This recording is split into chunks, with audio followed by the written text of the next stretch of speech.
All right. Our final, well, possibly our final. I may have added new questions at some point, but this is 5.3, number 3.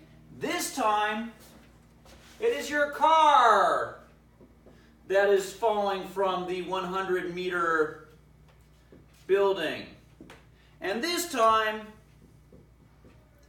the firefighters have no illusions. They are booking it out of there as fast as they can, and for good reason. That little net is not going to be any use, so they're going. Now, the car is going to fall, it's going to hit the ground, it's going to break. The question I have is, how fast will it be going when it hits the ground? Now, once again, we have our usual rule that the mechanical energy, initially, in this case, gravitational potential, is going to equal the mechanical energy at the impact, at the moment of impact. Now, by the way, once you hit that impact, the mechanical energy is going to go away. It's going to be lost as the noise, it's going to be lost as heat, it's also going to do work on the car and the pavement. That energy still exists, but it's going away. It's no longer going to be in the form of mechanical energy. So we're going to deal with the instant that it hits, because the instant after it hits. All right, now, initially we start out with gravitational potential energy. And that's going to equal, down at the bottom, kinetic energy. Let's look at our formulas. mgh is equal to 1/2 mv squared. Now, before I fill in anything, you may notice that both sides have m in them. So I can remove the m, and I basically end up with gh is equal to 1/2 v squared. That's an easier equation, wouldn't you say? Now, earthlings, you may remember that gravity is equal to 9.8, and the height is 100 meters. And 1/2 v squared, we don't know what v is, but we're going to find out. So 9.8 times 100 is 980, and that is equal to 1/2 v squared. Multiply both sides by 2,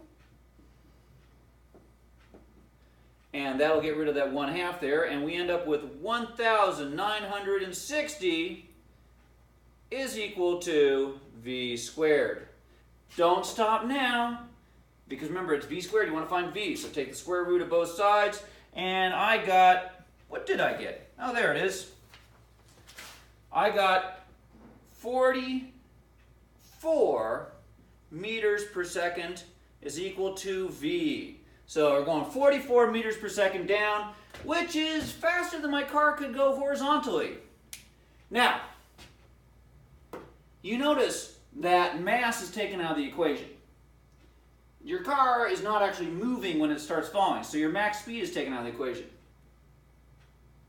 So, what do you think your answer is going to be? You may have to do it and find out. Now, there's always a way you can check this. And how can you check this? You may remember way back in chapter 2, we had a formula for falling objects. And the formula went something like this. Vf squared is equal, so the final velocity squared is equal to the initial velocity squared plus 2a delta t, if memory. Yeah, that's right, 2a delta t. That's our formula. Let's solve this and see if we get the same answer here. So, initially it's not moving. So we're trying to find Vf squared. Initially it's not moving, so it's 0 squared. I think we all know what 0 squared is. 2 times 9.8 delta... Wait, am I doing this right? Oh, excuse me. I am not doing it right. It's not delta t. I was thinking, how do we know delta t? It's delta y. And delta y, if you'll remember, is 100 meters. So, going along here, Vf squared, just take the O out, right? Because O, anything plus 0 squared or 0 or anything with 0 is 0. 2 times 9.8 is 19.6. Times 100 is 1,960. Now that is Vf squared. We want to take the square root and do that. And you end up with Vf is equal to 44 meters per second. So we're getting that this equals that. Both formulas work. Now, some of you guys, some of you sharper math people are probably noticing that, hey, isn't this the same formula? Once you take mass out on both sides and you get GH, well, G is 9.8 and H was 100, 9.8 times 100. And how do we get that out? By multiplying both sides by 2. So you get 2 times 9.8 times 100. Isn't that the same thing? Yes, it is. As strange as it sounds, there are not a lot of formulas in physics. One of the things that people with bad memories like myself love about physics is there's not a lot of formulas. What we do is we just simply rearrange them.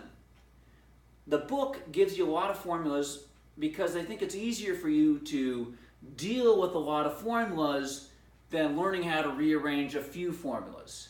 But when you get better with the math and you can manipulate the formulas more easily, you can manipulate the math more easily, you're going to find there's a lot less to remember. Because if you don't remember a formula, you can derive the formula from something you do remember.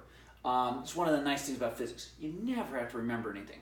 But I just wanted to show you the formula that we're using in Chapter 2 still holds when instead of just calculating it as acceleration, you calculate it as energy. It still works. That's the wonderful thing about mathematics. And there you are. You have your answer. Now the question is, will your car accelerate at the same speed? Or will it hit the ground at the same speed? Sorry.